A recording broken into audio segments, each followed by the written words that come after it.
July 3rd. It's our 4th day out of Lealea, bound for Sitka. And we've had pretty much the same conditions since we left. 15 to 20 knot trades, about a 6 to maybe slightly larger wind waves from the east, and a south swell joining in just to make things a little interesting. Real steady weather conditions, pretty much exactly what we expected for the first few hundred miles until we run into the high. We're bearing a little bit off to the west, try to catch the western edge of the high, but it's way over there, so I don't think we're going to catch it. I don't want to go that far, you know, that's way out of our way. Anyway, our course is about due north, magnetic, maybe a little bit west of north, and we're making about 5 knots, making really good progress with the reef main and working jib. Learned a few things about sail trim while we were in Lealea, so boat's handling a little better than we're used to. Well, it's much better balanced. Much better balanced this time around. You know, too. There's one thing. We're not really great sailors because we never learned to sail. I mean, never took any lessons or anything like that. Read a few books, took the boat out, put the sails up. You've read a few books? All of them.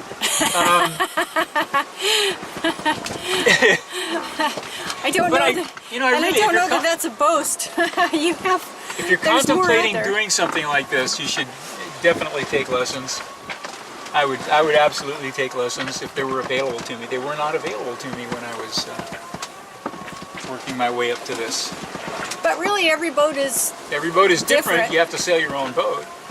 And I think we're doing a better job this time of balancing our power needs, which aren't much, but we're... Yeah, well, always before the solar panels failed. We're kind of hoping they don't this time. They're doing really well this time, you know. Well, it's only 4 days out. It's only 4 days out, but we haven't plugged into shore power for 2 months, and I think I said that yesterday. Yeah, true enough. But we've got the water maker going now. It's the first time we'll have run it for a couple of hours. Well, we run it for an hour. Well, we need to fill the tank. We need to fill the tank. It's going to take an hour, right? Yeah. If we can manage to complete this voyage without any gear failures, it'll be a first. It would be really nice to have the solar panels and the tiller pilot both working when we got in. Oh, that'd be awesome. That'd be really cool. That would be awesome. But, you know, we do know that there's going to be heavy cloud cover north of here, and the solar panels aren't going to be much good. But from past experience, we also know that we can run the engine for 2 hours every 3rd or 4th day, and that'll take care of our needs. And up there where there's not expected to be much wind, we'll probably be running the engine anyway, at least a little. You know, I won't feel guilty about running it to charge the batteries anyhow. Yeah. Well, we certainly don't use our engine very much. What did we figure? We used 12 gallons all last year? Yeah, 12 gallons of diesel all last year. Yeah. So I covered about 4,000 miles on 12 gallons of diesel. Yeah, so we don't use it that much. Thank goodness at 5 something a gallon, or 5.20 a gallon in Honolulu. Yep. So what else did we do today? Well, we had a sail drill this morning. Yeah, we had a sail drill this morning. No flying fish this morning either. Yeah, well, we had some yesterday. But we had a little squall cell. It's like a cluster of squalls. Not really a storm cell, but... No, just a little cluster. Yeah, just a little cluster. It lasted about an hour. Well, the whole thing lasted an hour from the time we decided, we better take the main down until, we better put it back up. It was about an hour. We'll just write that in the log as sail drills. Yeah. Can certainly use the practice. Yeah, I know. We were sailing along just like this, and all of a sudden, big black clouds come rolling over, and wind piped up to, I don't know, 35 or something like that, and gusty and spinning around all different directions. So that's when you should take your sails down. So that's the way it is on July 3rd. I keep want to say July 4th. It's just automatic. But tomorrow is Independence Day, and by gum, we are independent. Are we not? We are indeed. That's right. Maybe we'll put the flag up, even though there's nobody to see it.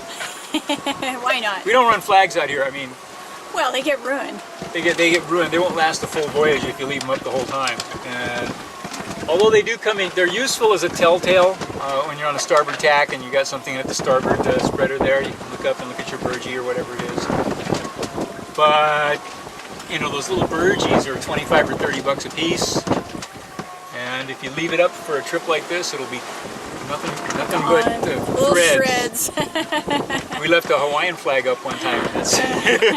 There was nothing left but the leech tape or the luff tape, you know. Yeah. So anyway, okay. So nothing exciting happened yesterday afternoon, and probably nothing much exciting will happen this afternoon except for lunch, and then possibly supper later on. We don't know how exciting that is. That's always exciting. Always exciting.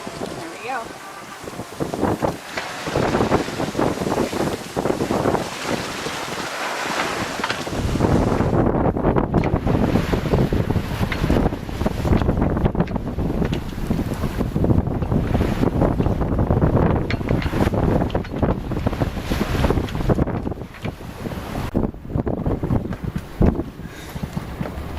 Oh, we just completed a sail change evolution.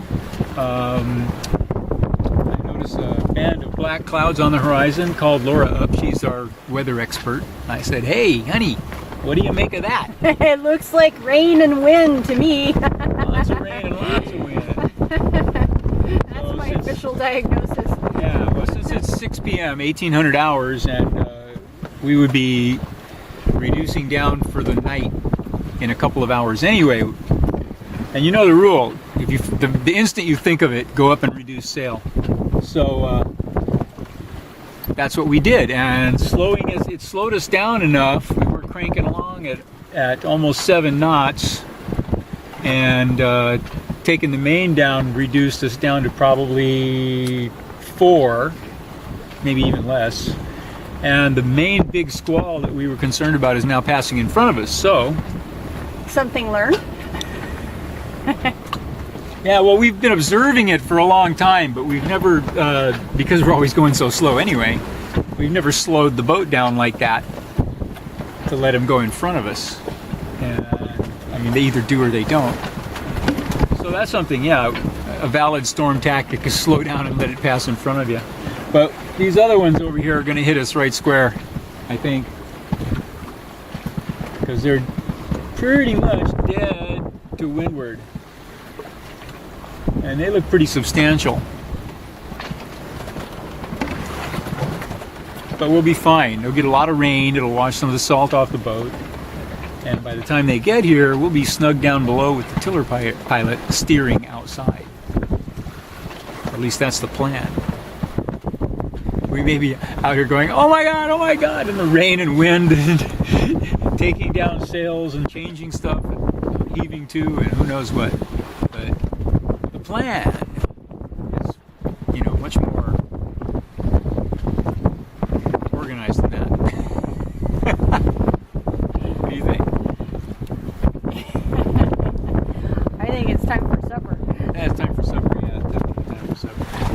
Okay then. Well, I'll stay out here and steer for a while and see how much, hang out and see how much it is going to pick up. Yeah. Make sure the tiller pilot can handle it, and then I'll meet you down below. And if it can't, well, there you go. It's your watch. My watch. Oh, it's my watch. Okay. Oh, I know you'd say that if it were mine. Yeah. Okay then. Off we go.